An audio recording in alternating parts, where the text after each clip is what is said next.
ദൈവത്തിൻ്റെ അതിപരിശുദ്ധമായ നാമം വാഴ്ത്തപ്പെടുമാറാകട്ടെ. ഈ സന്ധ്യാസമയത്ത് മാധ്യമത്തിൽ കൂടെ വീണ്ടും ദൈവവചനത്തിന് മുൻപാകെ ആയിരിക്കാൻ കർത്താവ് തന്നിരിക്കുന്ന അവസരത്തെ ഓർത്ത് ദൈവത്തെ സ്തുതിക്കുന്നു. പ്രത്യേകിച്ചും കോട്ടയം ടൗൺ അസംബ്ലി എനിക്കങ്ങനെ ഒരു അവസരം ഒരുക്കി തന്നു. അതോർത്ത് കർത്താവിനെ സ്തുതിക്കുകയും സഭയിലെ മൂപ്പന്മാരോടും ചുമതലപ്പെട്ട സഹോദരന്മാരോടുമുള്ള പ്രത്യേകമായ നന്ദി പ്രാരംഭത്തിൽ തന്നെ വീണ്ടും അറിയിക്കുകയാണ്. നാം സ്വല്പസമയം ദൈവവചനത്തിന് മുൻപാകെ ആയിരിക്കുന്നു. വചനം പഠിക്കുവാൻ വേണ്ടിയാണ് നാം കടന്നു വന്നിരിക്കുന്നത്. ആ ചിന്ത നമ്മുടെ മനസ്സിനെ ഭരിക്കട്ടെ. മാധ്യമത്തിൽ കൂടെ ആയതിനാൽ നെറ്റിൻ്റെ കണക്ടിവിറ്റിയും ഇലക്ട്രിസിറ്റിയും സകല കാര്യങ്ങളും കർത്താവ് നിയന്ത്രിച്ച് നൽകണം. പ്രാർത്ഥനയോടുകൂടിയാണ് നാം ആരംഭിച്ചിരിക്കുന്നത്. നമുക്ക് നമ്മുടെ ശ്രദ്ധ പൂർണ്ണമായിട്ടും കർത്താവിൻ്റെ വചനത്തിങ്കിലേക്ക് നമ്മെ കേന്ദ്രീകരിക്കാം. അതിനായി കർത്താവ് നമ്മെ സഹായിക്കട്ടെ. കഴിഞ്ഞ ആഴ്ച നാം ചിന്തിച്ചത് മോശ ദൈവസന്നിധിയിൽ പ്രാർത്ഥിച്ചു. എന്നാൽ മോശ പ്രാർത്ഥിച്ചപ്പോൾ വലിയവനായ ദൈവം മോശയോട് പറഞ്ഞു, മതി, നോ. ആ പ്രാർത്ഥനയ്ക്ക് ഉത്തരം അരുളിയില്ല. അതിന് പിന്നിൽ ദൈവോദ്ദേശമുണ്ടായിരുന്നു. 3 കാരണങ്ങളാണ് പ്രധാനമായിട്ട് നാം അതിൽ കണ്ടത്. ഒന്നാമത്തേത്, മോശ സ്വല്പസമയത്തേക്ക് പ്രാർത്ഥനയുടെ അർത്ഥം വിസ്മരിച്ചു പോയി. രണ്ടാമത്തേത്, പാപത്തിന്റെ ഗൗരവം എത്രമാത്രമാണ് ആ കാര്യവും താൻ വിസ്മരിച്ചു പോയി. തൻ്റെ ജീവിതത്തിൽ സിൻ ഓഫ് അൺബിലീഫ്, അവിശ്വാസത്തിന്റെ പാപം, സിൻ ഓഫ് പ്രൈഡ്, അഹങ്കാരത്തിന്റെ പാപം, സിൻ ഓഫ് റെബല്യൻ, മത്സരഭാവത്തിന്റെ പാപം, അതെല്ലാം ആ സമയത്ത് പ്രാർത്ഥിക്കുമ്പോൾ ഉണ്ടായിരുന്നു. മൂന്നാമത്തേത്, ദൈവകൃപ, അതും ദൈവം വളരെ അതിനെക്കാട്ടിലും മെച്ചമായത് പ്രിയ ദാസന് വേണ്ടി ഒരുക്കിയിരുന്നു. അതുകൊണ്ട് മോശ പ്രാർത്ഥിച്ചപ്പോൾ ആ പ്രാർത്ഥനയ്ക്ക് ഉത്തരം അരുളിയില്ല. So there was the meaning of prayer, the sin of the seriousness of sin. മൂന്നാമത്തേത്, the grace of God. ഇന്ന് വീണ്ടും നാം കഴിഞ്ഞ ആഴ്ച എവിടെയാണ് അവസാനിപ്പിച്ചത് അവിടെ നിന്നാണ് ആരംഭിക്കുന്നത്. ദൈവമക്കൾ തീർച്ചയായിട്ടും ഓർക്കുന്നതായിരിക്കും. നമ്മളവിടെ കണ്ടത് വാഗ്ദത്ത നാട്ടിലേക്ക് മോശെ പ്രവേശിപ്പാനായിട്ടുള്ള അനുവാദം വലിയവനായ ദൈവം നൽകിയില്ല. എന്നാൽ മത്തായി എഴുതിയ സുവിശേഷം 17-ാം അധ്യായം അതിന്റെ പ്രാരംഭ വാക്യങ്ങൾ വായിക്കുമ്പോൾ ആ മരുരൂപ മലയിൽ കർത്താവ് യേശുക്രിസ്തുവിനൊപ്പം മോശ ഉണ്ടായിരുന്നു. അവിടെ മോശയും മോശയോട് കൂടെ പ്രവാചകനായ ഏലിയാവും കർത്താവിനോട് സംഭാഷിച്ചു എന്ന് നമ്മൾ വായിക്കുന്നുണ്ട്. അടുത്ത് ഇന്ന് നാം കാണുവാനായിട്ട് പോകുന്നത്, പ്രവാചകനായ ഏലിയാവ് ദൈവസന്നിധിയിൽ പ്രാർത്ഥിച്ചു. ആ പ്രാർത്ഥനയ്ക്കും കർത്താവ് മറുപടി നൽകിയില്ല. പ്രവാചകനായ ഏലിയാവ് ദൈവസന്നിധിയിൽ പ്രാർത്ഥിച്ചത് ഹി വാണ്ടഡ് ടു ഡൈ. അത് നാം കാണുന്നത് രാജാക്കന്മാരുടെ 1-ാം പുസ്തകം അതിന്റെ 19-ാം അധ്യായം അതിന്റെ 1 മുതൽ 4 വരെയുള്ള വാക്യങ്ങൾ ഞാനൊന്ന് വായിക്കട്ടെ. രാജാക്കന്മാരുടെ 1-ാം പുസ്തകം അതിന്റെ 19-ാം അധ്യായം. ഏലിയാവ് ചെയ്തതൊക്കെയും അവന് സകല പ്രവാചകന്മാരെയും വാൾ കൊണ്ട് കൊന്ന വിവരമൊക്കെയും ആഹാബ് ഇസബേലിനോട് പറഞ്ഞു. ഇസബേൽ ഏലിയാവിന്റെ അടുക്കൽ ഒരു ദൂതനെ അയച്ചു, നാളെ ഈ നേരത്ത് ഞാൻ നിന്റെ ജീവനെ അവരിൽ ഒരുത്തന്റെ ജീവനെ പോലെ ആക്കുന്നില്ല എങ്കിൽ ദേവന്മാർ എന്നോട് തക്കവണ്ണവും അധികവും ചെയ്യുമാറാകട്ടെ എന്ന് പറയിച്ചു. അവൻ ഭയപ്പെട്ട് എഴുന്നേറ്റ് ജീവരക്ഷയ്ക്കായി പുറപ്പെട്ട് യഹൂദയ്ക്കുൾപ്പെട്ട ബേർഷെബയിൽ ചെന്ന് അവിടെ തന്റെ ബാല്യക്കാരനെ താമസിപ്പിച്ചു. താനോ മരുഭൂമിയിൽ ഒരു ദിവസത്തെ വഴി ചെന്ന് ഒരു ചൂരച്ചെടിയുടെ തണലിൽ ഇരുന്ന് മരിപ്പാൻ ഇച്ഛിച്ചു. ഇപ്പോൾ മതി യഹോവേ, എന്റെ പ്രാണനെ എടുത്തുകൊള്ളണമേ. ഞാൻ എന്റെ പിതാക്കന്മാരെക്കാൾ നല്ലവനല്ലല്ലോ എന്ന് പറഞ്ഞു. ഇംഗ്ലീഷിൽ നമ്മൾ ആ വാക്യം വായിക്കുന്നത് ഇങ്ങനെയാണ്. 4-ാം വാക്യം, He said, It is enough. Now, O Lord, take away my life, for I am no better than my fathers. ഈ പ്രാർത്ഥനയാണ് ഏലിയാവ് എന്ന പ്രവാചകൻ, വളരെ ശക്തമായിട്ട് ദൈവത്തിനു വേണ്ടി നിലകൊണ്ട പ്രവാചകൻ, താൻ ദൈവസന്നിധിയിൽ പ്രാർത്ഥിച്ചത്. 19 അധ്യായത്തിലെ 4 വാക്യം, അതിൻ്റെ പ്രാരംഭവാക്യം മുതൽ നമ്മൾ വായിക്കുമ്പോൾ, but he himself went a day's journey into the wilderness and came and sat down under a juniper tree and asked that he might die. The prophet who wanted to die. മരിപ്പാൻ വാഞ്ചിച്ച്, മരിപ്പാൻ ഇച്ഛിച്ച് പ്രവാചകനെ കുറിച്ചാണ് നാം ഇന്ന് ചിന്തിക്കുവാനായിട്ട് പോകുന്നത്. വേദഭാഗം 19 അധ്യായത്തിൽ 1 മുതൽ 14 വരയ്ക്കുമാണ്. അത് നമ്മൾ വായിക്കുവാനായിട്ട് സമയം എടുക്കുന്നില്ല. ഈ ഏലിയാവ് പ്രവാചകനെ കുറിച്ച് നാം പ്രാരംഭമായിട്ട് കാണുന്നത് 17 അധ്യായത്തിലാണ്. ഇതിന്റെ പശ്ചാത്തലം 17, 18, അതിനുശേഷമാണ് നാം 19 അധ്യായത്തിലേക്ക് വരുന്നത്. ദൈവസന്നിധിയിൽ പ്രവാചകൻ വന്ന് പ്രാർത്ഥിക്കുകയാണ്, കർത്താവേ, മതി, എൻ്റെ പ്രാണനെ എടുത്തുകൊള്ളണം. I want to die. ദൈവസന്നിധിയിൽ പ്രാർത്ഥിക്കുന്നു. എന്നാൽ ഈ പ്രാർത്ഥനയ്ക്ക് ദൈവം ഉത്തരം അരുളുന്നില്ല. 18 അധ്യായം നാം ശ്രദ്ധിച്ച് വായിക്കുമ്പോൾ വലിയൊരു വിജയം ആണ് അവിടെ കൈവരിച്ചത്. കള്ളപ്രവാചകന്മാരായ ഏകദേശം 450 പേരെ കർമ്മേൽ പർവ്വതത്തിൽ വെച്ച് അവരുടെ വിരുദ്ധമായിട്ട് താൻ അവിടെ വലിയ ജയം കൈവരിച്ചു. അതിനുശേഷമാണ് 19 അധ്യായത്തിലേക്ക് വരുമ്പോൾ ഇസബേൽ രാജ്ഞിയുടെ വാക്കുകൾ കേട്ട് ഭയപരവശനായിട്ട് അവിടെ നിന്ന് ഓടിപ്പോകുന്ന ഒരു പ്രവാചകനെയാണ് നാം കാണുന്നത്. നാം മുൻപ് ചിന്തിച്ചതുപോലെ വളരെ ശക്തമായിട്ടാണ് ഈ പ്രവാചകനിൽ കൂടെ വലിയവനായ ദൈവം പ്രവർത്തിച്ചത്. എന്നാൽ ആ വിധത്തിൽ ദൈവത്തിന്റെ അരുളപ്പാട് അനുസരിച്ച് പ്രവർത്തിച്ചതിന്റെ ഫലമായിട്ട് താൻ രാജാവിന്റെ ദൃഷ്ടിയിൽ അൺപോപ്പുലറായി. പ്രവാചകന്മാരുടെ ശുശ്രൂഷയെക്കുറിച്ച് നാം ചിന്തിക്കുമ്പോൾ നാം സാധാരണ പറയാറുള്ളത്, they have a very peculiar job description. They afflict the comfortable ones and they comfort the afflicted ones. പ്രയാസത്തിലായിരിക്കുന്നവരെ ആശ്വാസം നൽകുന്നതും ദൈവത്തിന്റെ അരുളപ്പാട് അവർക്ക് നൽകുന്നതും, വളരെ കംഫർട്ട് സോണിൽ അധികാരത്തിന്റെയും ഈ ലോകത്തിന്റെ ഭോഗത്തിൽ ആയിരിക്കുന്നവർക്ക് അവർക്ക് പ്രയാസം വരുത്തുന്ന വാക്കുകൾ, ദൈവത്തിന്റെ അരുളപ്പാട്, ദൈവത്തിന്റെ ന്യായവിധി അവരിലേക്ക് അറിയിക്കുന്ന ഒരു ജോലിയാണല്ലോ പ്രവാചകന്മാർക്കുള്ളത്. അതുകൊണ്ട് പ്രവാചകന്മാര് ദൈവത്തിന്റെ അരുളപ്പാട് അതുപോലെ അറിയിക്കുമ്പോൾ ദേ ബിക്കം അൺപോപ്പുലർ. യെരമ്യാ പ്രവാചകനെ കുറിച്ച് നാം കാണുന്നത്, ഓരോ സമയങ്ങളിലും ദൈവത്തിന്റെ അരുളപ്പാട് രാജാക്കന്മാർക്ക് അറിയിക്കുമ്പോൾ ആ സമയത്തെല്ലാം he was at the receiving end.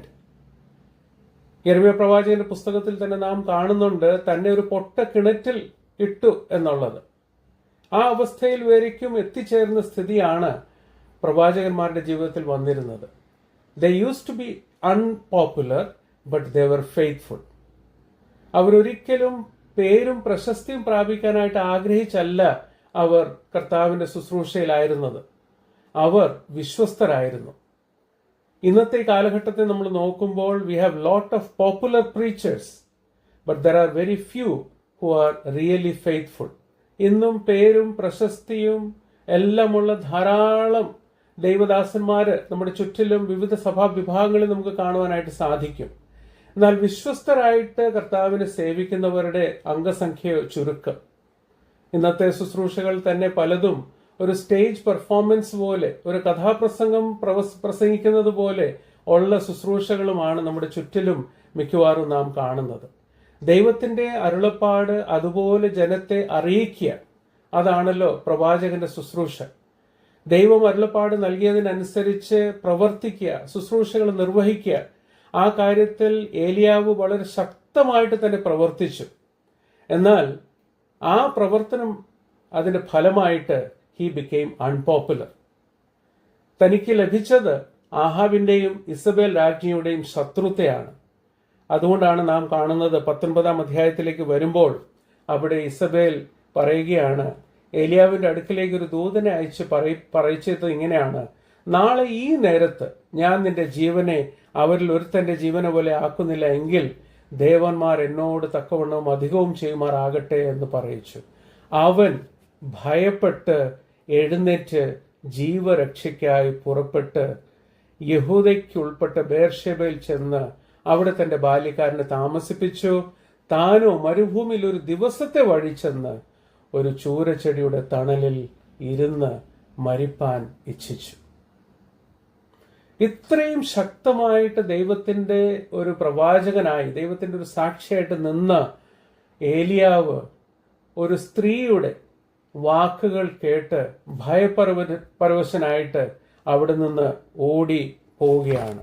ആ ഭാഗമാണ് നാം ഈ 19-ാം അധ്യായം പ്രാരംഭ ഭാഗത്ത് നാം കാണുന്നത്. ഇവിടെ നാം ഓർക്കേണ്ടത് നല്ലതാണ്, ഏലിയാവ് മാത്രമല്ല ഈ വിധത്തിൽ മരിപ്പാൻ ആഗ്രഹിച്ചത്. മോശ ഒരു ഘട്ടത്തിൽ താനും മരിപ്പാനായിട്ട് ആഗ്രഹിച്ചു. അത് നാം കാണുന്നത് സംഖ്യാപുസ്തകം 11-ാം അധ്യായം 11 മുതൽ 15 വരെയുള്ള വാക്യങ്ങൾ വായിക്കുമ്പോൾ. അതുപോലെ തന്നെയാണ് യോനാ പ്രവാചകൻ താനും ഒരു ഘട്ടത്തിൽ മരിപ്പാനായിട്ട് വാഞ്ചിച്ചു. യോനാ പ്രവാചകന്റെ പുസ്തകം 4-ാം അധ്യായം അതിന്റെ 3-ാം വാക്യം വായിക്കുമ്പോൾ ആ വസ്തുത നാം കാണുന്നുണ്ട്. യെരമ്യാ പ്രവാചകനും, വിലപിക്കുന്ന പ്രവാചകൻ, താനും മരിപ്പാനായിട്ട് ആഗ്രഹിച്ചു. അതേ അർത്ഥത്തിൽ പറയുന്ന വാക്യം നാം കാണുന്നത് യെരമ്യാ പ്രവാചകന്റെ പുസ്തകം 20-ാം അധ്യായം അതിന്റെ 14 മുതൽ 18 വരെയുള്ള വാക്യങ്ങൾ വായിക്കുമ്പോൾ. കൂടാതെ യോബിന്റെ പുസ്തകത്തിലും 3-ാം അധ്യായത്തിലെ 1 മുതൽ 16 വരെയുള്ള വാക്യങ്ങൾ വായിക്കുമ്പോൾ താനും മരിപ്പാനായിട്ട് വാഞ്ചിക്കുന്നത് നാം കാണുന്നു. ഏലിയ പ്രവാചകൻ ഇവിടെ ചൂരച്ചെടി തണലിലിരുന്ന് താൻ ദൈവസന്നിധിയിൽ പ്രാർത്ഥിക്കുകയാണ്: എനിക്ക് മരിച്ചാൽ മതി, ഐ വാണ്ട് ടു ഡൈ. യെരമ്യാ പ്രവാചകന്റെ പുസ്തകത്തില് 20-ാം അധ്യായം 14 മുതൽ 18 വരെയുള്ള വാക്യങ്ങൾ വായിക്കുമ്പോൾ അവിടെ നാം കാണുന്നത് തന്റെ ജനന ദിവസത്തെ പ്രവാചകൻ ശപിക്കുകയാണ്. അതേ വാക്യം തന്നെയാണ് നാം യോബിന്റെ പുസ്തകത്തിലും നാം കാണുന്നത്. മരിപ്പാനായിട്ട് ആഗ്രഹിക്കുന്ന ഒരു പ്രവാചകൻ. എന്നാൽ ദൈവം തന്റെ ഈ ദാസനോട് ഇടപെടുന്നത് ഏത് വിധത്തിലാണ്, അത് നാം ഒന്ന് ശ്രദ്ധിക്കാനായിട്ട് ആണ് തുടർന്നുള്ള സമയങ്ങൾ ചെലവഴിക്കുന്നത്. എന്തുകൊണ്ട് കർത്താവ് തന്റെ ദാസന്റെ പ്രവാചകന്റെ പ്രാർത്ഥനയ്ക്ക് ഉത്തരം അരുളിയില്ല? ഇവിടെ വേറൊരു കാര്യം കൂടി ഞാനൊന്ന് ഓർമ്മപ്പെടുത്തട്ടെ.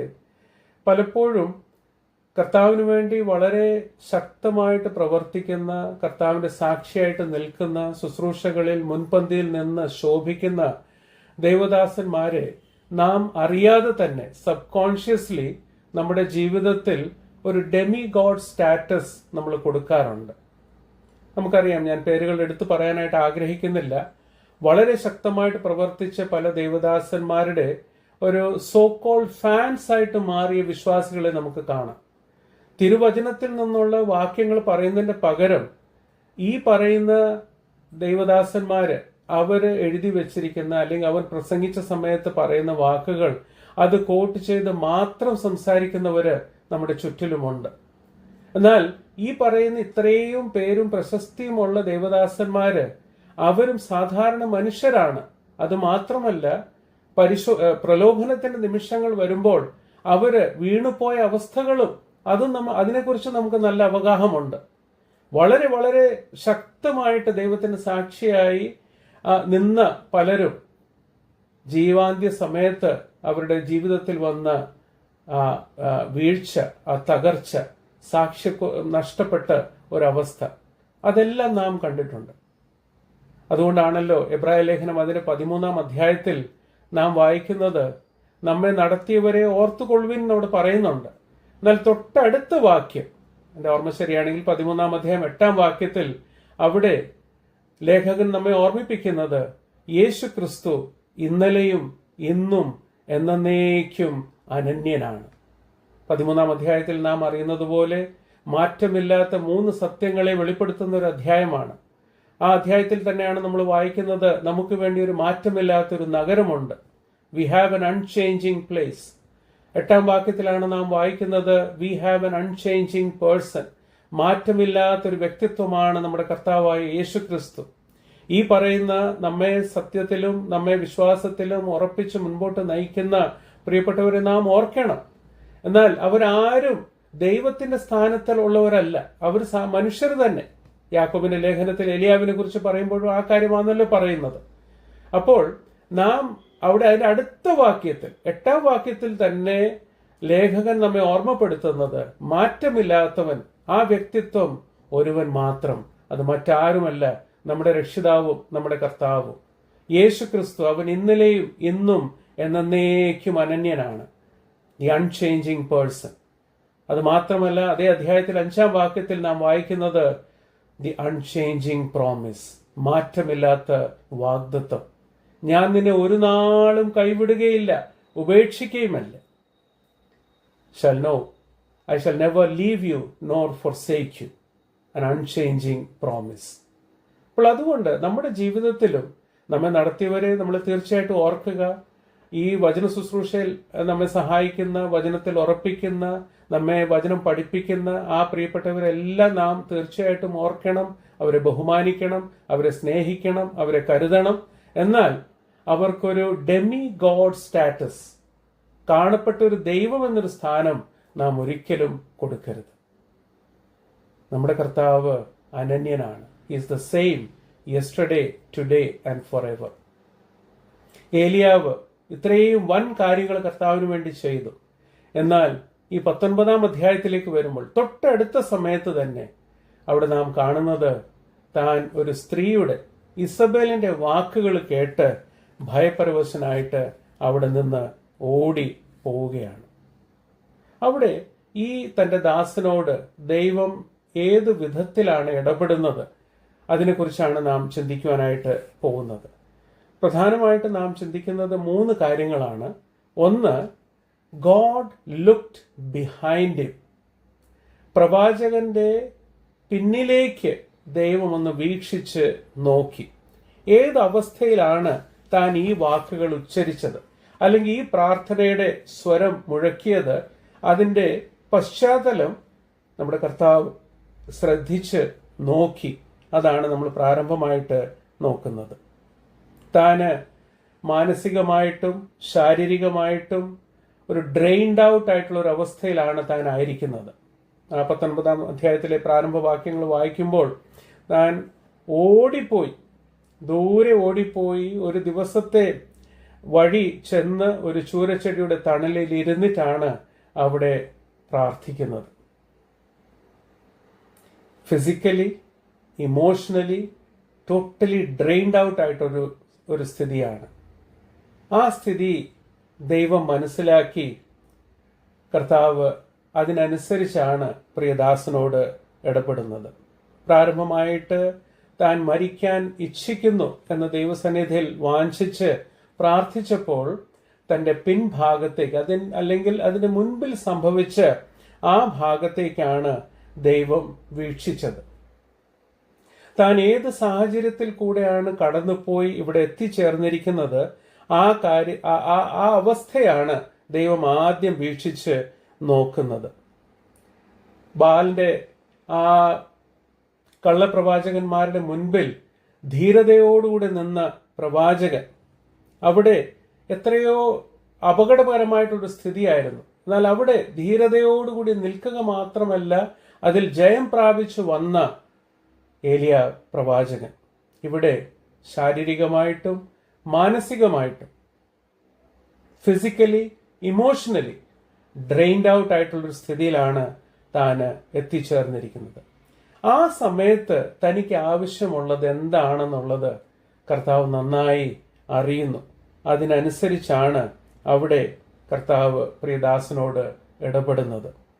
നമുക്കറിയാം, നമ്മുടെ ഉള്ള അവസ്ഥയെ മനസ്സിലാക്കുന്ന കരുണാമയനായ ദൈവമാണ് നമ്മുടെ ദൈവം. സങ്കീർത്തനം 103-ന്റെ 13-ഉം 14-ഉം വാക്യങ്ങൾ നമ്മൾ വായിക്കുമ്പോൾ അവിടെ വായിക്കുന്നത്, like as a father pitieth his children, so the Lord pitieth them that fear him, for he knoweth our frame. He remembereth that we are dust. നാം പൊടി എന്ന് അവൻ അറിയുന്നു. ദൈവത്തിന് സ്തോത്രം. നമ്മുടെ ഉള്ള അവസ്ഥ മനസ്സിലാക്കുന്ന നമ്മുടെ കർത്താവ്. He knoweth that we are dust. നാം പൊടി എന്ന് അവൻ അറിയുന്നു. ഏലിയ പ്രവാചകന്റെ ജീവിതത്തിൽ ആ അടുത്ത നാളുകളിൽ സംഭവിച്ച എല്ലാ കാര്യങ്ങളെയും നോക്കി താൻ physically, mentally, emotionally drained out ആയ ഒരു അവസ്ഥയിലായിരിക്കുന്നുവെന്ന് മനസ്സിലാക്കിയിട്ടാണ് അവിടെ ദൈവം തന്നോട് ഇടപെടുന്നത്. 6-ാം വാക്യം മുതൽ നമ്മൾ വായിക്കുമ്പോൾ, 5-ാം വാക്യം മുതൽ നമ്മൾ വായിക്കുമ്പോൾ അവിടെ കാണുന്നത്, അങ്ങനെ അവൻ ശൂരച്ചെടിയുടെ തണലിൽ കിടന്നുറങ്ങുമ്പോൾ പെട്ടെന്ന് ഒരു ദൂതൻ അവനെ തട്ടി അവനോട് എഴുന്നേറ്റ് തിന്നുക എന്ന് പറഞ്ഞു. അവൻ ഉണർന്നു നോക്കിയപ്പോൾ കനലിന്മേൽ ചുട്ട ഒരു അടയും ഒരു തുരുത്തി വെള്ളവും തലയ്ക്കലിരിക്കുന്നത് കണ്ടു. അവൻ തിന്ന് കുടിച്ച് പിന്നെയും കിടന്നുറങ്ങി. യഹോവയുടെ ദൂതൻ 2-ാം പ്രാവശ്യം വന്ന് അവനെ തട്ടി, എഴുന്നേറ്റ് തിന്നുക, നിനക്ക് ദൂരെ യാത്ര ചെയ്യുവാനുണ്ടല്ലോ എന്ന് പറഞ്ഞു. അവൻ എഴുന്നേറ്റ് തിന്ന് കുടിച്ചു. ആ ആഹാരത്തിന്റെ ബലം കൊണ്ട് 40 പകലും 40 രാവും ദൈവത്തിന്റെ പർവ്വതമായ ഹോരേബോളം നടന്നു. ദൈവത്തിന് സ്തോത്രം. തോമസ് മാത്യു കരുനാഗപ്പള്ളി അദ്ദേഹം രചിച്ച ഒരു മനോഹരമായ ഗാനം, നമ്മുടെ ആത്മീയ ഗീതങ്ങൾ 631 ഗാനം, അതിൻ്റെ ഒരു സ്റ്റാൻസായിൽ അദ്ദേഹം എഴുതിയിരിക്കുന്ന വരികളൊന്ന് ശ്രദ്ധിക്കുക. കേരീത്ത് തോട്ടിലെ വെള്ളം വറ്റിയാലും കാക്കയിൻ വരവ് നിന്നിടിലും സാറെഫാത്ത് ഒരുക്കി ഏലിയാവെ പോറ്റിയ എൻ പ്രിയൻ എന്നെയും പോറ്റിക്കൊള്ളും.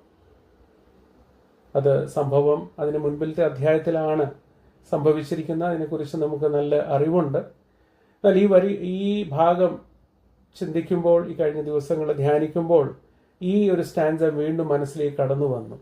അതിൻ്റെ വേറെ റിപ്പീറ്റ് ചെയ്യുന്ന സ്റ്റാൻസയിൽ പറയുന്നത്, പതറുകയില്ല ഞാൻ, പ്രതികൂലം അനവധി വന്നിടിലും വീഴുകയില്ല ഞാൻ, കഷ്ടത അനവധി വന്നിടിലും എൻ കാന്തൻ കാത്തിടും, എൻ പ്രിയൻ പോറ്റിടും, എൻ നാഥൻ നടത്തിടും അന്ത്യം വരെ. എത്രയോ മനോഹരമായ വരികളാണ്.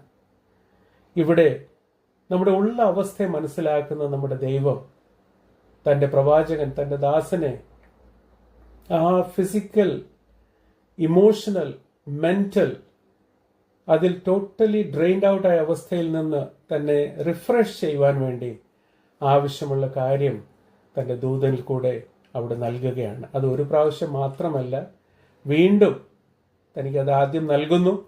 അതിനുശേഷം താൻ കിടന്നുറങ്ങുന്നു. വീണ്ടും ദൂതൻ വന്ന് തട്ടി ഉണർത്തി പറയുകയാണ്, തിന്നുക, കുടിക്കുക, ബിക്കോസ് ദീർഘദൂരം യാത്ര ചെയ്യുവാനായിട്ടുണ്ട്. അതിനുശേഷം നാം വായിക്കുന്നത് 40 പകലും 40 രാവും ദൈവത്തിൻ്റെ പർവ്വതമായ ഹോരേബോളം നടന്നു. അവിടെ അവൻ ഒരു ഗുഹയിൽ കടന്ന് രാപാർത്തു. So God looked behind him. തൻ്റെ പിന്നിലേക്ക് ദൈവം നോക്കി, തൻ്റെ ഉള്ള അവസ്ഥ മനസ്സിലാക്കി.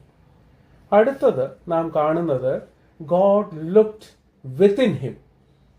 തൻ്റെ മുൻപിൽ സംഭവിച്ച സംഭവ വികാസങ്ങളെ മാത്രമല്ല, വലിയവനായ ദൈവം ഏലിയ പ്രവാചകന്റെ, തൻ്റെ ദാസന്റെ ഉള്ളിലേക്ക് ഒന്ന് എത്തി നോക്കി എന്ന് നാം കാണുന്നു.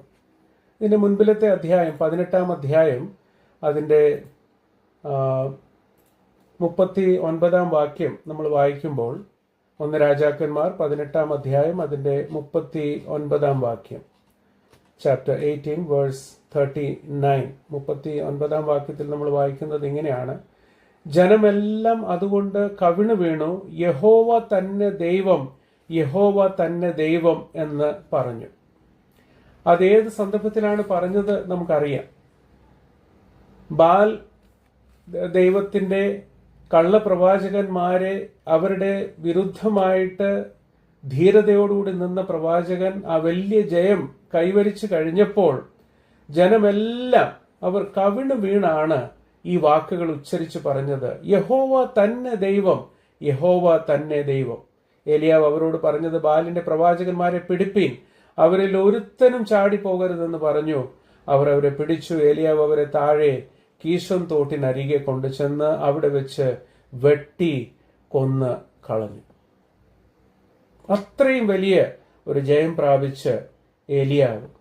എന്നാൽ അതിനുശേഷം ഈ 19 അധ്യായം പ്രാരംഭ വാക്യങ്ങളിലേക്ക് വരുമ്പോൾ താൻ വിശ്വാസത്തിലല്ല നടക്കുന്നത്. അത് നമുക്ക് വളരെ വ്യക്തമായിട്ട് കാണുവാനായിട്ട് സാധിക്കും. He was not walking by faith, but he was walking by site.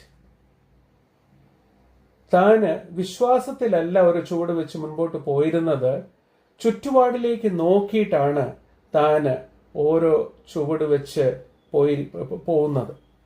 കാരണം യെശയ്യാ പ്രവാചകന്റെ പുസ്തകം അതിന്റെ 28 അധ്യായം അതിന്റെ 16 വാക്യം നമ്മൾ വായിക്കുമ്പോൾ അവിടെ വായിക്കുന്നുണ്ട്, that he that believes shall not make haste. വിശ്വസിക്കുന്നവൻ അവൻ ഓടിപ്പോകയില്ല എന്ന് യെശയ്യാ പ്രവാചകന്റെ പുസ്തകം 28 അധ്യായം അതിന്റെ 16 വാക്യത്തിൽ നാം വായിക്കുന്നത്. 17 അധ്യായം മുതൽ നാം എലിയ പ്രവാചകനെ കുറിച്ച് വായിക്കുമ്പോൾ ഓരോ ഭാഗത്തും കർത്താവ് ഏത് വിധത്തിലാണ് അരുളപ്പാട് നൽകിയത് അത് അതുപോലെ അനുസരിക്കുന്നത് നാം കാണുന്നുണ്ട്.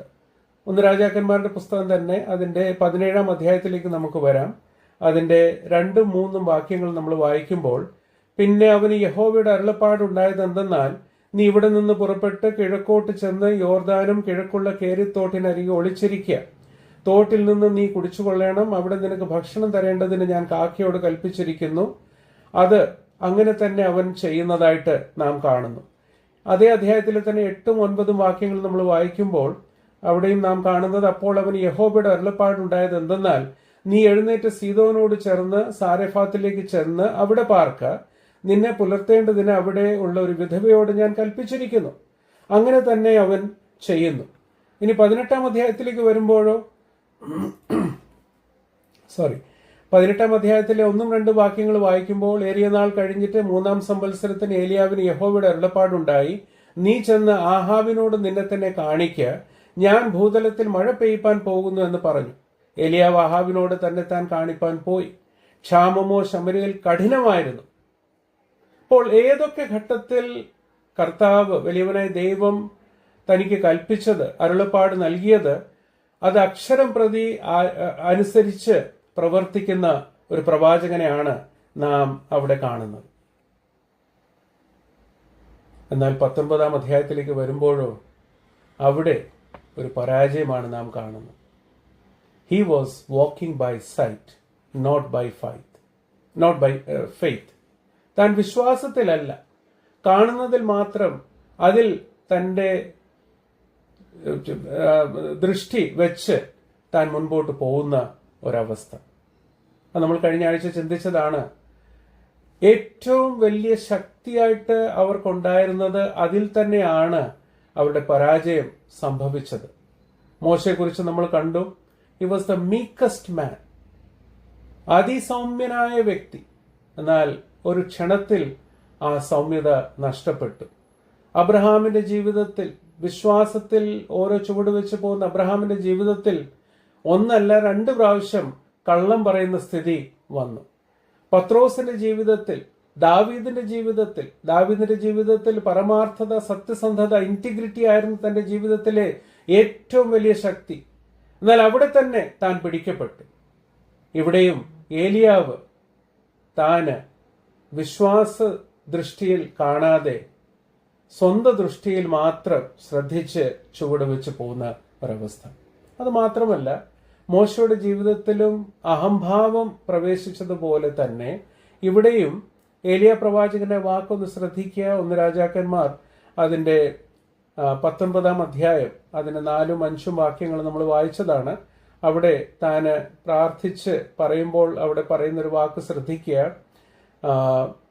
അതിന്റെ 4-ാം വാക്യത്തിലെ അവസാന ഭാഗം, യഹോവേ എന്റെ പ്രാണനെ എടുത്തുകൊള്ളണമേ, ഞാൻ എന്റെ പിതാക്കന്മാരെക്കാൾ നല്ലവനല്ലല്ലോ എന്ന് പറഞ്ഞു.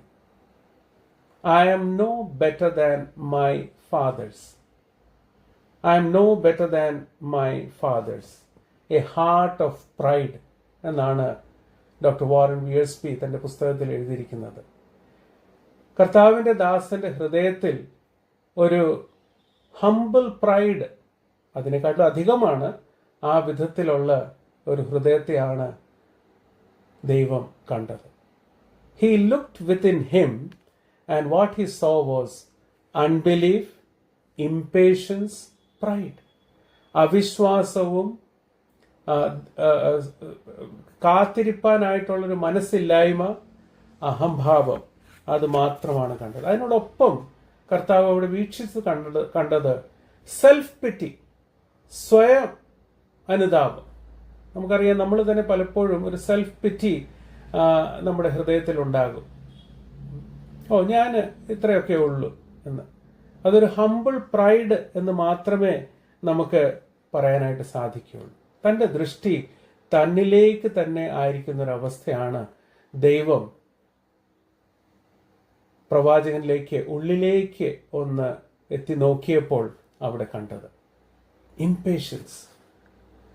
ഒരു ചെറു ബാലനെ കുറിച്ച് ഞാൻ എവിടെ വായിച്ചിട്ടുണ്ട്. താന് ദൈവസന്നിധിയിൽ പ്രാർത്ഥിക്കുകയാണ്, God give me patience and give it to me now. അതൊരു വിരോധാഭാസമാണ്. He is impatient even while praying.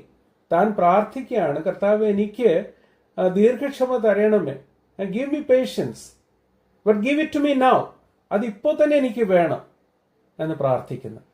നമ്മുടെ ജീവിതത്തിലും പലപ്പോഴും ഈ ഭാവങ്ങൾ എല്ലാം ഉള്ളിൽ വെച്ചുകൊണ്ട് നാം ദൈവസന്നിധിയിൽ പ്രാർത്ഥിക്കുന്ന ഒരു രംഗമല്ല, എത്രയോ രംഗങ്ങളുണ്ട്. ഇവിടെ തൻ്റെ ദാസനോട് വലിയവനായ ദൈവം ഇടപെടുമ്പോൾ he is looking within his life. തൻ്റെ ഉള്ളിലേക്ക് ശ്രദ്ധിച്ചു നോക്കുകയാണ്. ഏലിയാവ് പറയുകയാണോ, Lord take away my life for I am not better than my fathers. എൻ്റെ പിതാക്കന്മാരെക്കാൾ ഞാൻ നല്ലവൻ അല്ലല്ലോ എന്ന് പറഞ്ഞു. There is a pride in that statement. അതിൽ ഒരു അഹംഭാവത്തിൻ്റെ ഒരു സ്വരമാണ് നാം കാണുന്നത്. ദൈവത്തിൽ വിശ്വസിക്കുന്നതിൻ്റെ പകരമായിട്ട് തൻ്റെ ദൃഷ്ടി ഇപ്പോൾ ഉള്ളത് യെസബേലിൻ്റെ മേലിലും, അതുകൊണ്ടാണല്ലോ താൻ മരുഭൂമിയിലേക്ക് ഓടിപ്പോയത്. And also that followed the self pity. സ്വയത്തിൽ തന്നെ ഉള്ള ഒരു അനുതാപത്തിൻ്റെ സ്വരവും അവിടെ നാം കാണുകയാണ്. He is discouraged and he is alone. താന് ഹതോത്സാഹമായിട്ടുള്ളൊരു സ്ഥിതിയിലും തനിയായിരിക്കുന്ന ഒരു അവസ്ഥയിലാണ് ഇപ്പോൾ ആയിരിക്കുന്നത്. അവിടെ വെച്ച് ദൈവം തന്നെ ബലപ്പെടുത്തുന്നു. നാം തുടർന്ന് നമ്മൾ വായിക്കുന്നത്, ദൂരെ യാത്ര ചെയ്യുവാനായിട്ടുള്ള ആ റിഫ്രഷ്മെന്റ് ലഭിച്ചു കഴിഞ്ഞപ്പോൾ അവൻ എഴുന്നേറ്റ് അവിടെ നിന്ന് ആഹാരത്തിൻ്റെ ബലം കൊണ്ട് 40 പകലും 40 രാവും അവൻ ദൈവത്തിൻ്റെ പർവ്വതമായ ഹോറേബോളം നടന്നു. അവിടെ അവനൊരു ഗുഹയിൽ കടന്ന് രാപ്പാർത്തു. അപ്പോൾ അവന് യഹോവയുടെ അരുളപ്പാടുണ്ടായി. അവിടെ വീണ്ടും യഹോവയുടെ അരുളപ്പാട് വന്നപ്പോൾ അവനോട് ചോദിച്ചത് ഇങ്ങനെയാണ്, ശ്രദ്ധിച്ച് കേൾക്കുക.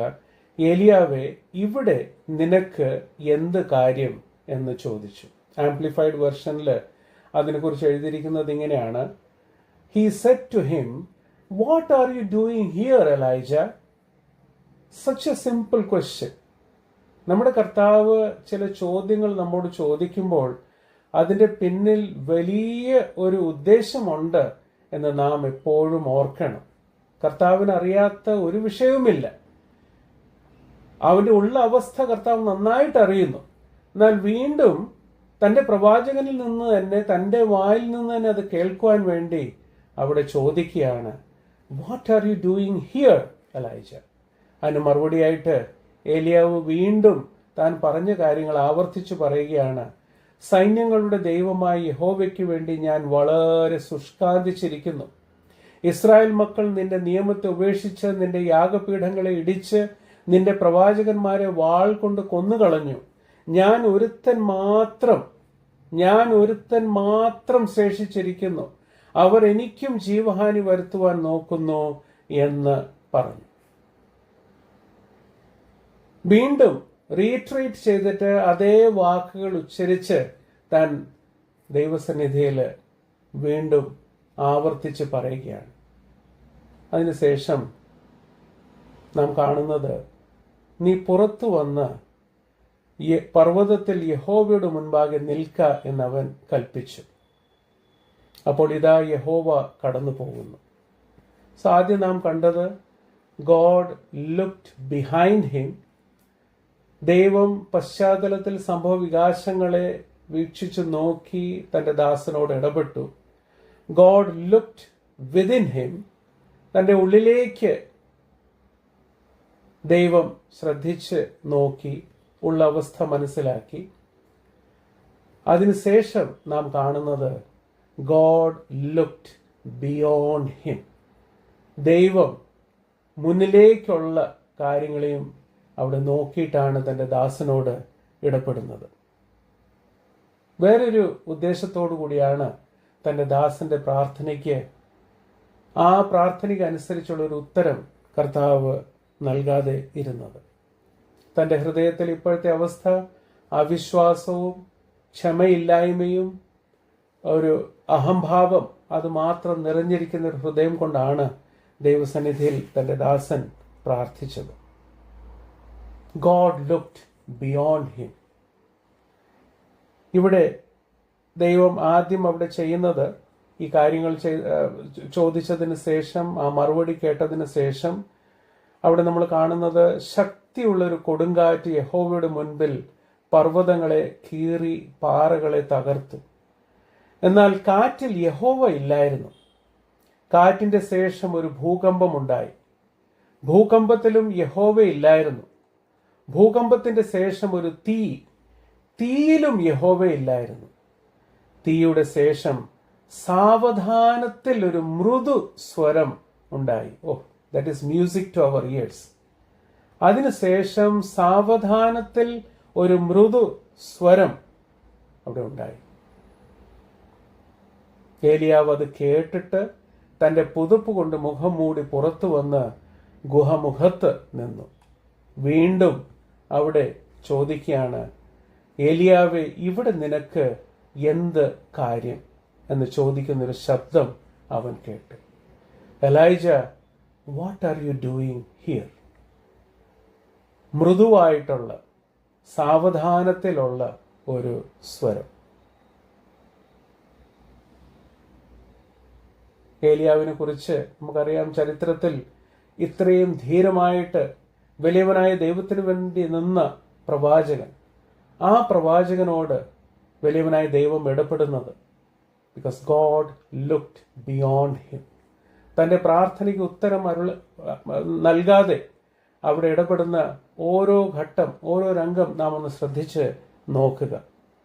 അവിടെ ദൈവം ഏലിയാവോട് പറയുന്നത്, നിനക്ക് വേണ്ടി ഞാൻ ചില വലിയ കാര്യങ്ങൾ ക്രമീകരിച്ചു വെച്ചിട്ടുണ്ട്.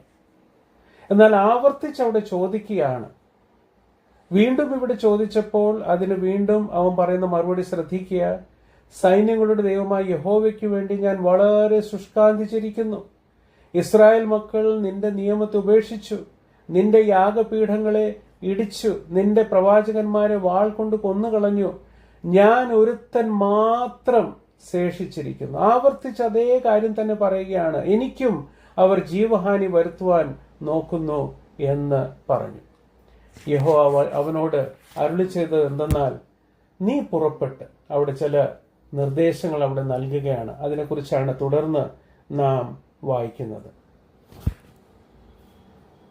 മത്തായി എഴുതിയ സുവിശേഷം 17-ാം അധ്യായം അതിന് 1 മുതൽ 3 വരെയുള്ള വാക്യങ്ങൾ വായിക്കുമ്പോൾ, മരുരൂപ മലയിൽ അവിടെ മോശയോട് കൂടെ ഏലിയാവുണ്ട്. ആ രണ്ടുപേരുടെ അവിടെ കർത്താവായ യേശുക്രിസ്തുമായിട്ട് സംഭാഷിക്കുന്ന രംഗത്തിന്റെ പ്രത്യേകതയെക്കുറിച്ച് നമുക്ക് നന്നായിട്ട് അറിയാം. ഞാനത് വീണ്ടും വിവരിച്ച് പറയാനായിട്ട് ആഗ്രഹിക്കുന്നില്ല.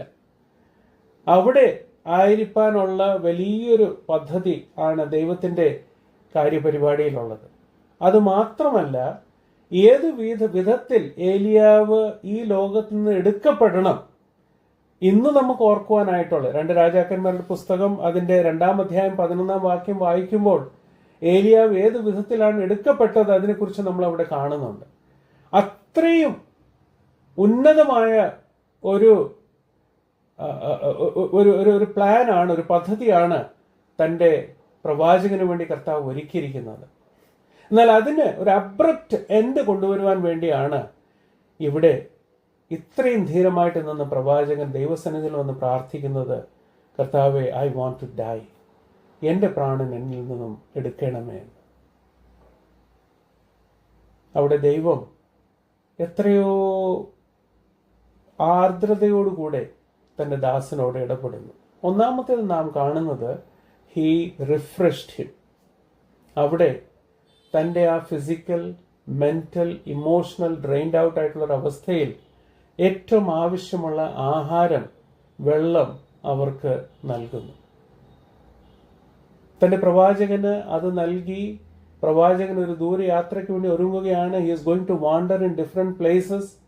അത്രയും ദൂരം യാത്ര ചെയ്യാൻ വേണ്ടി, വാസ്തവം പറഞ്ഞാൽ അതിന്റെ മധ്യത്തിലും ഈ അവിശ്വാസവും ഈ ദീർഘക്ഷമയില്ലായ്മയും ഇതെല്ലാം അലട്ടുന്നുണ്ട്. ആ മരുപ്രയാണത്തിൽ തന്നെ താൻ ചുറ്റി നടന്നിട്ടാണ് യഹോവയുടെ പർവ്വതമായ ഹോരേബിലേക്ക് എത്തിച്ചേരുന്നത്. അത്രയും ഒരു വലിയ ദീർഘയാത്ര നമുക്കറിയാം. അത് തീർച്ചയായിട്ടും യാത്ര ഹി വിൽ അണ്ടർടേക്ക് എന്ന് മനസ്സിലാക്കിയിട്ടാണ് ആഹാരത്തിന്റെ ബലം, ആ റിഫ്രഷ്മെന്റ് വലിയവനായ ദൈവം തന്റെ ദാസനെ നൽകുന്നത്. 1 രാജാക്കന്മാർ 19 അതിന്റെ 5 മുതൽ 7 വരെയുള്ള വാക്യങ്ങൾ വായിക്കുമ്പോൾ ഏത് വിധത്തിലാണ് തന്റെ ദാസനോട് കർത്താവ് ഇടപെടുന്നത് നാം കാണുന്നു. അടുത്തതാണ്, ഗോഡ് റിമൈൻഡഡ് ഹിം.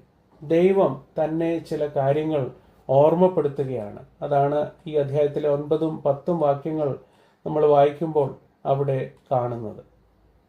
ഇത്രയും വലിയ സംഭവങ്ങൾ, ഇത്രയും വലിയ ജയം, അത് തൻ്റെ ദാസന് കർത്താവ് നൽകിയത് വലിയവനായ ദൈവം അവിടെ പ്രവർത്തിച്ചു. ആ ഒരു ശക്തി പ്രകടനമാണ് 9ഉം 10ഉം വാക്യങ്ങൾ നമ്മൾ വായിക്കുമ്പോൾ അവിടെ കാണുന്നത്. അവിടെ ആ കാര്യങ്ങൾ വിവരിച്ച് പറയുമ്പോൾ 1 പ്രാവശ്യമല്ല 2 പ്രാവശ്യം താൻ പറയുകയാണ്. അവിടെ ആ കാര്യങ്ങളെക്കുറിച്ച് വീണ്ടും ഓർമ്മപ്പെടുത്തുകയാണ്. അവിടെ എല്ലാം ദൈവം തൻ്റെ ദാസനോട് ഓർമ്മപ്പെടുത്തുന്നത്, യു ട്രസ്റ്റ് ഇൻ മീ, എന്നിൽ വിശ്വസിക്കുക. ഈ കാര്യങ്ങൾ നിന്നിൽ കൂടെ സാധിപ്പിച്ചത്, ഈ ജയം കൈവരിച്ചത്, അതെല്ലാം ആ ജയം ദൈവത്തിൽ നിന്നാണ്, യഹോവയിൽ നിന്നാണ്. യു ലുക്ക് അറ്റ് മീ, വിശ്വാസത്തിന്റെ ദൃഷ്ടിയിൽ എന്നോട് നോക്കുക എന്ന് ദൈവം അവിടെ തന്റെ ദാസനെ ഓർമ്മപ്പെടുത്തുകയാണ്. He refreshed him and then he reminded him. മൂന്നാമത്തേത്, ദൈവം തന്നെ വീണ്ടും റീകമ്മീഷൻ ചെയ്യുകയാണ്. താൻ അവിടെ നിന്ന് ഓടിപ്പോയ അവസ്ഥയിൽ നിന്ന് വീണ്ടും തന്നെ യഥാസ്ഥാനപ്പെടുത്തുന്ന കരുണാമയനായ ഒരു ദൈവത്തെയാണ് നാം കാണുന്നത്. He is recommissioning him. അത് അവിടെ സാവധാനത്തോടുകൂടി മൃദുവായ സ്വരത്തിൽ വീണ്ടും ചോദിച്ചതിന് ശേഷം താൻ ആ കാര്യം വീണ്ടും ആവർത്തിച്ചവിടെ പറയുന്നു. അത് പറഞ്ഞു കഴിഞ്ഞ് അവിടെ ദൈവം തനിക്ക് ചില ശുശ്രൂഷകൾക്ക് വേണ്ടി വീണ്ടും നിയമിക്കുകയാണ്. He is recommissioning him. അവിടെ അതിനുശേഷമാണ് നാം കാണുന്നത് 300 മൈലോളം അവിടെ ഹോറേബിൽ നിന്ന് യാത്ര ചെയ്ത് താൻ ബേർഷെബയിലേക്ക് പോകുന്നു, ജസ്രീലിലേക്ക് പോകുന്നു. കർത്താവിന്റെ അരുളപ്പാടനുസരിച്ച് ഓരോ കാര്യങ്ങൾ താൻ ചെയ്യുകയാണ്. നാലാമത്തെ ഒരു പ്രത്യേകത നമ്മളവിടെ കാണുന്നത്, ഗോഡ് ഓൾസോ റീപ്ലേസ്ഡ് ഹിം. ഏലിയാവിന്റെ ആ ശുശ്രൂഷയുടെ സമയം കഴിയാറായപ്പോൾ എലിശാവിനെ വലിയവനായ ദൈവം ഒരുക്കുന്നത് നാം കാണുകയാണ്. He refreshed him, he reminded him, he recommissioned him and he replaced him. ഏറ്റവും ആവശ്യമുള്ള ആഹാരം നൽകി തന്നെ റിഫ്രഷ് ചെയ്ത് അതിനുശേഷം കാര്യങ്ങൾ ഓർമ്മപ്പെടുത്തി വീണ്ടും ചില അരുളപ്പാടുകൾ നൽകി അത് നിവർത്തിയതിനു ശേഷം തൻ്റെ ശുശ്രൂഷയുടെ സമയം കഴിഞ്ഞിരിക്കുന്നു, അടുത്ത ഒരു വ്യക്തിയുടെ കയ്യിലേക്ക് ബാറ്റൺ കൈമാറണം. ഇതൊക്കെ നമ്മുടെ ആത്മീയ ജീവിതത്തിലും സഭാ ജീവിതത്തിലും എത്രയോ വിലപ്പെട്ട ആത്മീയ സത്യങ്ങളാണ് നമ്മെ മനസ്സിലാക്കി തരുന്നത്. നമ്മുടെ ഇന്ത്യയിലെ ആദ്യത്തെ പ്രധാനമന്ത്രി ജവഹർലാൽ നെഹ്റു ഒരു പ്രത്യേകമായ ഘട്ടത്തിൽ പറഞ്ഞൊരു സ്റ്റേറ്റ്മെന്റ് ഞാൻ ഓർക്കുന്നുണ്ട്. അദ്ദേഹം പറഞ്ഞത്, നോ വൺ ഈസ് ഇൻഡിസ്പെൻസിബിൾ. പലപ്പോഴും ദൈവിക ശുശ്രൂഷയിൽ നമ്മളായിരിക്കുമ്പോൾ, നമുക്ക് കർത്താവ് തന്നിരിക്കുന്ന ഒരു ഉത്തരവാദിത്വത്തിൽ നമ്മളായിരിക്കുന്ന സമയത്ത് നാം ചിന്തിക്കാറുണ്ട്, ഐ എം ഇൻഡിസ്പെൻസിബിൾ. ഒരിക്കലുമല്ല. നമുക്കൊരു സമയം തന്നിട്ടുണ്ട്, നമുക്കൊരു ശുശ്രൂഷ കർത്താവ് നൽകിയിട്ടുണ്ട്. അത് ദൈവത്തിൽ ആശ്രയിച്ച് വിശ്വസ്തയോടുകൂടി ആ ശുശ്രൂഷ അത് നിരവധിയായിട്ട് നിവർത്തിക്കുക. അപ്പോസ്തലനായ പൗലോസ് വിശ്വാസത്തിൽ നിജപുത്രനായ തിമോഥിയോസിനോട് പറയുമ്പോൾ അവിടെ പറയുകയാണ്, നിന്റെ ശുശ്രൂഷ നിരവധിയായി നിവർത്തിക്കുക. Fulfil your ministry. ഒരു വാക്യത്തിൽ തന്നെ 4 സത്യങ്ങൾ നമ്മൾ കാണുന്നുണ്ട്. അവിടെ പ്രത്യേകമായിട്ട് ഓർമ്മപ്പെടുത്തുന്നത്, be vigilant, be valiant, be versatile, be victorious. അതിന്റെ അവസാന ഭാഗത്താണ് പറയുന്നത്, നിന്റെ ശുശ്രൂഷ നിരവധിയായി നിവർത്തിക്കുക. Fulfil your ministry. കർത്താവ് നമുക്ക് നൽകിയിരിക്കുന്ന ശുശ്രൂഷ എന്താണെന്നുള്ളത് വളരെ വ്യക്തമായിട്ട് നാം മനസ്സിലാക്കുക. ആ ദൈവിക ശുശ്രൂഷ, കർത്താവ് നൽകിയിരിക്കുന്ന ശുശ്രൂഷ, അത് എൻ്റെ ശുശ്രൂഷ എന്ന് കൂടി നമ്മുടെ മനസ്സിൽ ഒരു ചിന്ത ഉണ്ടായിരിക്കണം. God's ministry, that is my ministry, it is my ministry. ഏത് ശുശ്രൂഷ കർത്താവ് എനിക്ക് തന്നിരിക്കുന്നു, അത് സ്ഥലസഭയിലാകട്ടെ, ദൈവിക ശുശ്രൂഷയിൽ കർത്താവ് നമുക്ക് നൽകിയിരിക്കുന്ന ശുശ്രൂഷ, അത് എൻ്റെ ശുശ്രൂഷ. കർത്താവിനോടുകൂടെ ചേർന്ന് കർത്താവിന്റെ കൂട്ടുവേലക്കാരൻ എന്ന നിലയിൽ ഞാൻ പ്രവർത്തിക്കുന്നു എന്ന ചിന്തയും എൻ്റെ മനസ്സിൽ ഭരിക്കണം. അത് മാത്രമല്ല, we are not to do it for the sake of doing, but to fulfil it. അവിടെ തിമോഥിയോസിനോട് പറയുമ്പോൾ അവിടെ പറയുകയാണ്, fulfil it, don't do for the sake of doing. വെറും ഒരു യാന്ത്രികമായിട്ട് ചെയ്ത് പൂർത്തീകരിക്കുകയല്ല, പിന്നെയോ അത് നിരവധിയായിട്ട് നിവർത്തിക്കുക. ആ പ്രവൃത്തി അടുത്തൊരു ഏറ്റവും ഏറ്റവും നന്നായി ചെയ്യുന്ന ഒരു സംസ്കാരത്തോടു കൂടി ചെയ്ത് അത് പൂർത്തീകരിക്കുക. ഒരു ഒഴുക്കുമട്ടിൽ ചെയ്യുന്ന ഒരു ശുശ്രൂഷയാണ്. ഇവിടെ ദൈവം തന്നെ റീകമ്മീഷൻ ചെയ്യുന്നു. അത് മാത്രമല്ല, തന്നെ ഓർമ്മപ്പെടുത്തുകയാണ്, your time is now getting over and make Elisha ready. Mantle ഇനി അടുത്ത വ്യക്തിക്ക് കൊടുക്കണം, ബാറ്റൺ കൈമാറണം. അത് ഒരു സെക്കൻഡ് ലൈൻ ലീഡർഷിപ്പ് ഒരുക്കുവാനായിട്ടുള്ള ഒരു കാര്യം നമ്മളെ ഓർമ്മപ്പെടുത്തുന്ന ഒരു സത്യമാണ്. ഇനി ഏറ്റവും കാതലായിട്ടുള്ള വിഷയം ഈ 19-ാം അധ്യായത്തിലെ 18-ാം വാക്യമാണ്. താൻ ആവർത്തിച്ച് പറഞ്ഞത്, ഞാൻ മാത്രമേ ഉള്ളൂ. എന്നാൽ 18-ാം വാക്യത്തിലേക്ക് വരുമ്പോൾ നമ്മളിവിടെ വായിക്കുകയാണ്, എന്നാൽ ബാലിന് മടങ്ങാത്ത മുഴങ്കാലും അവന് ചുംബനം ചെയ്യാത്ത വായുമുള്ളവരായി ആകെ 7000 പേരെ ഞാൻ ഇസ്രായേലിൽ ശേഷിപ്പിച്ചിരിക്കുന്നു. Of, not 1 or 2, not just 100 or 200, 7,000, 7000 പേര്. നീ പറയുന്നു നീ മാത്രമേ ഉള്ളൂ. നോ, സെൽഫ് പിറ്റി അല്ലേ നമ്മൾ പലപ്പോഴും പറയാറുള്ളത്. കർത്താവ്, ഞാൻ മാത്രമേ ഉള്ളൂ, എനിക്കെന്തുകൊണ്ട് ഇങ്ങനെ സംഭവിച്ചു, എൻ്റെ ജീവിതത്തിൽ എന്തുകൊണ്ടാണ് ഇങ്ങനെ ഒരു അവസ്ഥ വന്നത്, ഈ ഒരു ശോധനയുടെ നിമിഷങ്ങളിൽ കൂടെ ഞാൻ എന്തിനാ കടന്നു പോകുന്നത്. നന്മ നമ്മുടെ മേൽ ചൊരിയുമ്പോൾ നമ്മൾ എപ്പോഴെങ്കിലും ചോദിക്കാറുണ്ടോ, കർത്താവേ, ഈ നന്മകൾ പ്രാപിപ്പാനായിട്ട് എനിക്ക് എന്ത് യോഗ്യതയുണ്ട്? നോടി നേരത്തേക്കുള്ള ലഘുവായ കഷ്ടം. 2 കൊരിന്ത്യർ 4-ാം അധ്യായം 17-ഉം 18-ഉം വാക്യങ്ങൾ. ആ അവസ്ഥയിൽ വരുമ്പോൾ പലപ്പോഴും നമ്മളത് വിസ്മരിച്ചു പോവാറുണ്ട്. നമ്മുടെ കർത്താവ് എത്രയോ കരുണാമയനാണ്, എത്രയോ കൃപാലുവാണ്. പ്രവാചകൻ ദൈവസന്നിധിയിൽ വന്ന് പ്രാർത്ഥിച്ചു, കർത്താവ് എൻ്റെ ജീവൻ എടുക്കണം, ഐ വാണ്ട് ടു ഡൈ. എന്നാൽ അവിടെ ആ പ്രാർത്ഥനയ്ക്ക് കർത്താവ് ഉത്തരം അരുളിയില്ല. കാരണം തനിക്ക് വേണ്ടി കർത്താവ് ഒരുക്കിയിരിക്കുന്ന മഹൽക്കരമായ ഏറ്റവും പരമോന്നതമായ ഒരു എടുക്കപ്പെടൽ അത് തനിക്ക് വേണ്ടി ഒരുക്കിയിട്ടുണ്ടെന്നുള്ളത് കർത്താവിനറിയാം. അവിടെ ആ പ്രാർത്ഥനയ്ക്ക് ഉത്തരം അരുളിയില്ല.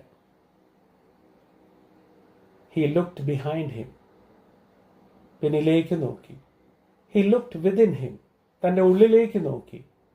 ഹി ലുക്ക്ഡ് ബിയോണ്ട് ഹിം, മുന്നിലേക്കുള്ള ഓരോ ഘട്ടത്തെയും കർത്താവ് വീക്ഷിച്ച് കണ്ടു.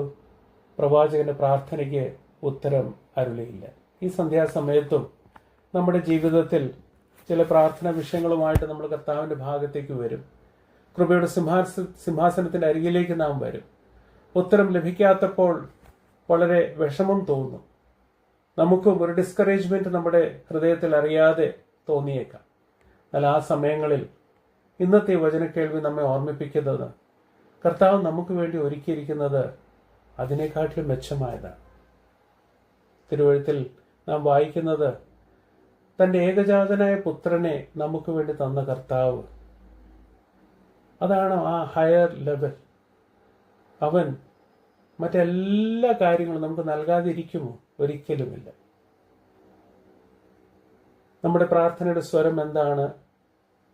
ഇവിടെ ഈ മാധ്യമത്തിൽ കൂടെ സന്നിഹിതരായിരിക്കുന്ന പ്രിയപ്പെട്ടവരുടെ ഹൃദയത്തിലുള്ള പ്രാർത്ഥനയുടെ സ്വരം എന്താണ്? എനിക്കറിഞ്ഞുകൂടാ. എന്നാൽ കർത്താവ് അറിയുന്നു. ചില പ്രാർത്ഥനയ്ക്ക് നമുക്ക് ഉത്തരം ലഭിക്കുന്നില്ല. അത് ചിലപ്പോൾ ഒരു ശാരീരിക പ്രയാസത്തിൽ കൂടെ കടന്നു പോകുന്ന വിഷയമായിരിക്കാം. മാനസികമായിട്ടുള്ളൊരു പിരിമുറുക്കം അതിൽ കൂടെ കടന്നു പോകുന്നൊരു വിഷയമായിരിക്കാം.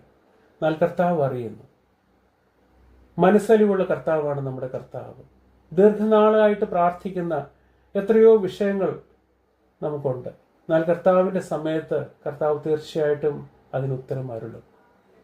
നമ്മുടെ പ്രാർത്ഥനകളിൽ ഈ വിധത്തിലുള്ള കുറവുകളുണ്ടോ? നമ്മളൊന്ന് ശ്രദ്ധിച്ചു നോക്കുക.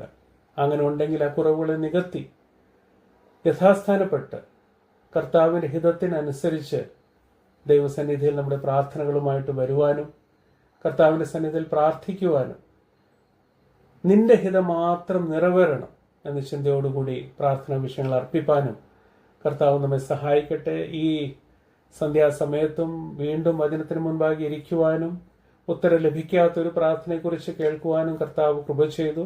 കർത്താവ് അനുവദിച്ചാൽ അടുത്ത തിങ്കളാഴ്ച അവസാനത്തെ ഭാഗമായിരിക്കും. അവിടെയും വീണ്ടും ഉത്തരം ലഭിക്കാത്ത 1-2 പ്രാർത്ഥനകളെ കുറിച്ച് ചിന്തിച്ച് ഈ ഒരു സീരീസ് നമുക്ക് അവസാനിപ്പിക്കാം. എളിയവനെ ഓർത്ത് ദൈവമക്കൾ പ്രാർത്ഥിക്കുന്നുണ്ടെന്ന് എനിക്കറിയാം. തുടർന്നും പ്രാർത്ഥിക്കണം എന്നപേക്ഷിച്ചുകൊണ്ട് ഇന്നത്തെ ഈ വാക്കുകൾക്ക് ഞാൻ ഉപസംഹരിക്കുന്നു. കർത്താവ് എവരെയും ധാരാളമായിട്ട് അനുഗ്രഹിക്കട്ടെ. ആമേൻ.